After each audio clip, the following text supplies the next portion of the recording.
Good morning children. मैं शुभ्रा पांडे आज फिर आपके सामने विज्ञान की पाठशाला का लेक्चर नंबर 2 लेकर उपस्थित हुई हूँ। आज का विषय है पर्यावरण से रिलेटेड जो कुछ छोटे छोटे इश्यूज हैं जो कि हमारे लिए बहुत इम्पोर्टेंट हैं जानना, समझना और उन पर कार्य करना। तो आइए शुरू करते हैं आज के टॉपिक के साथ।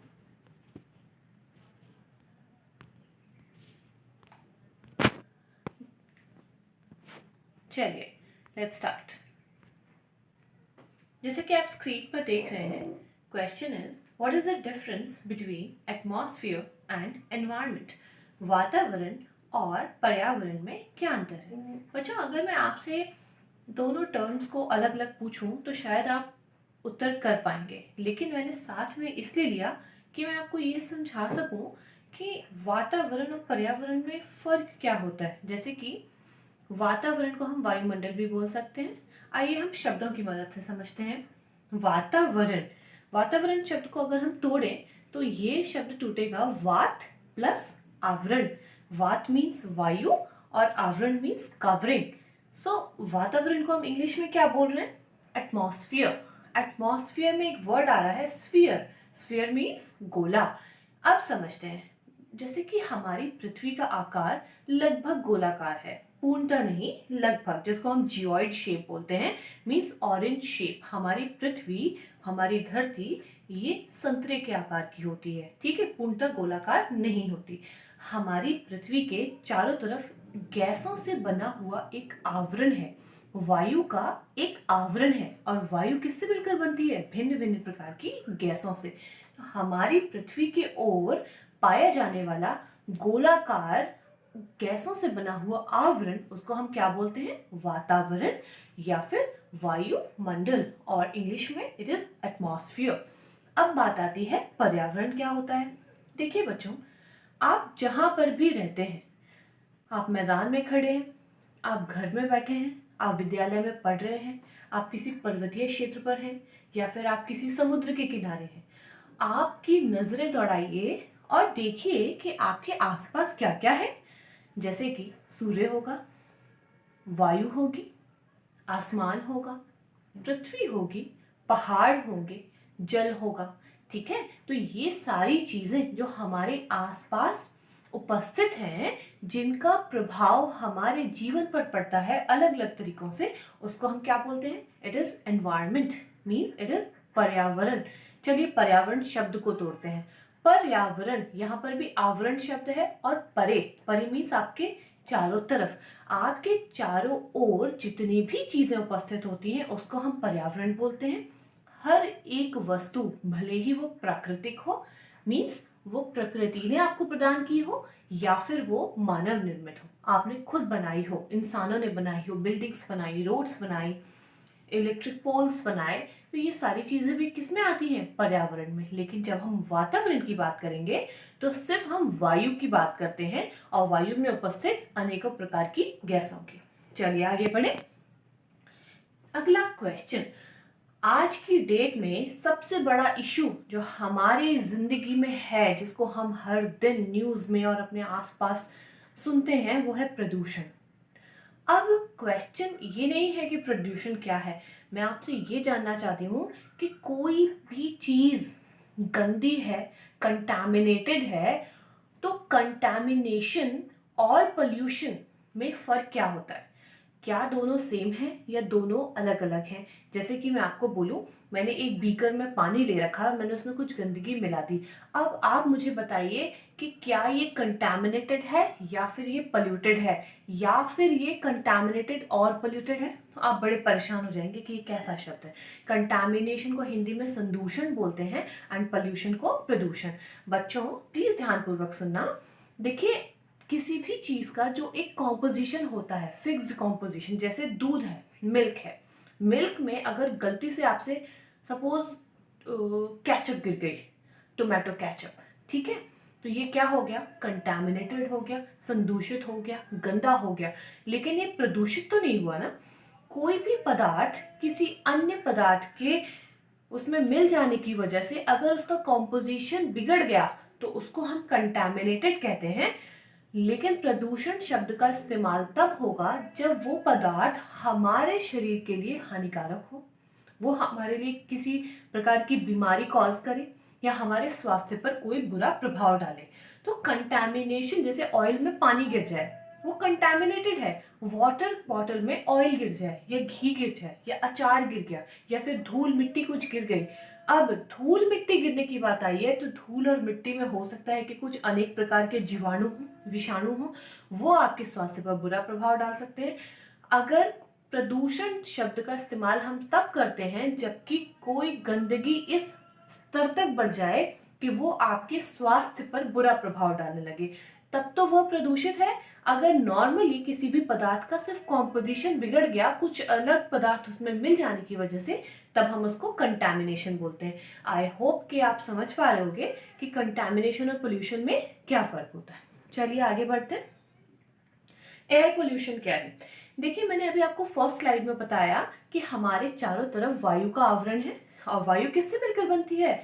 भिन्न भिन्न प्रकार की गैसों से।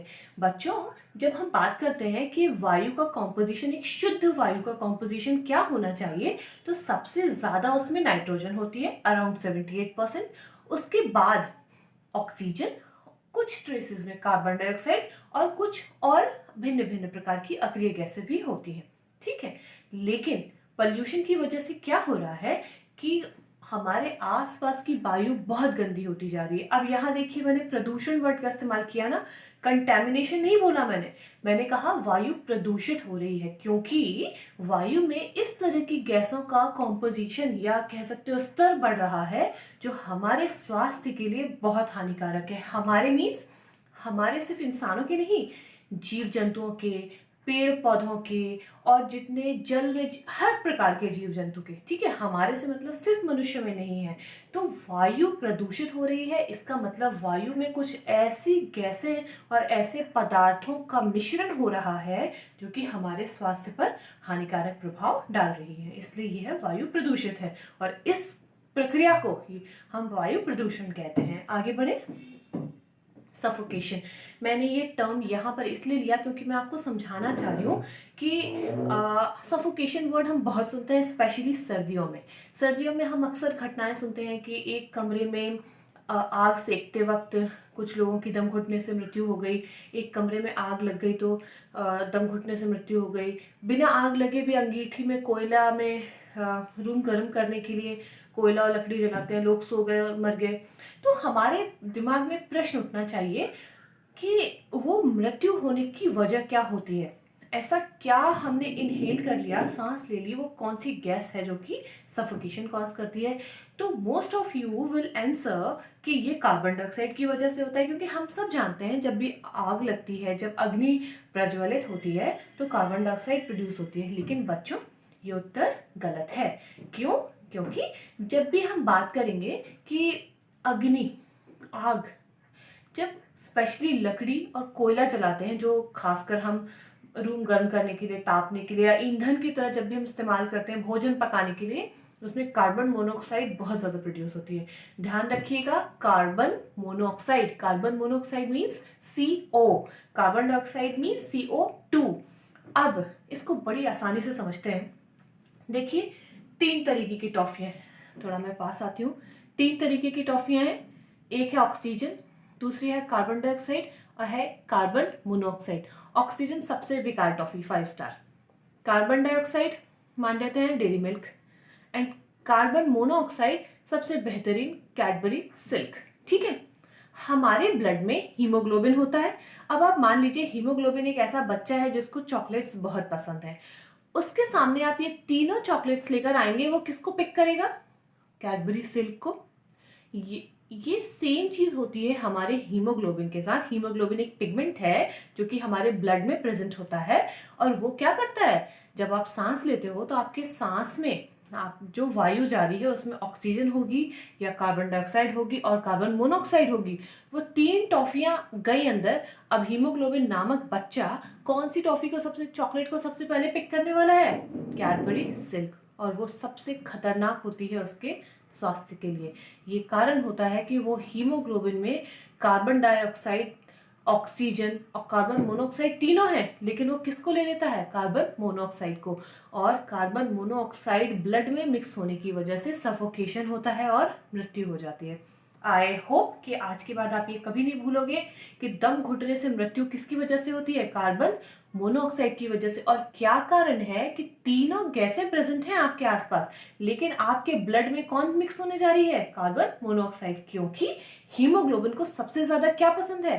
Carbon monoxide. हम एफिनिटी वर्ड यूज करते हैं कि हीमोग्लोबिन को सबसे ज्यादा एफिनिटी मतलब प्रेम, सबसे ज्यादा अटैचमेंट, जैसा हमें हमारे घर वालों के लिए होता है, हमारे फ्रेंड्स के लिए होता है, इस तरह से हीमोग्लोबिन को सबसे ज्यादा एफिनिटी होती है कार्बन मोनोऑक्साइड के लिए। चलिए आगे बढ़ते हैं। Green house gas. Green house gas से समझने के पहले मैं आपको ग्रीन हाउस इफेक्ट समझाना चाहती हूँ, ताकि ये देखिए ग्रीन हाउस आपको कुछ यहाँ पर नजर आ रहा है ना, एक ग्लास हाउस चैम्बर। ये देखिए बच्चों, ग्रीन हाउस वर्ड आया कहाँ से? सबसे पहले तो आपके लिए ये जानना बहुत जरूरी है।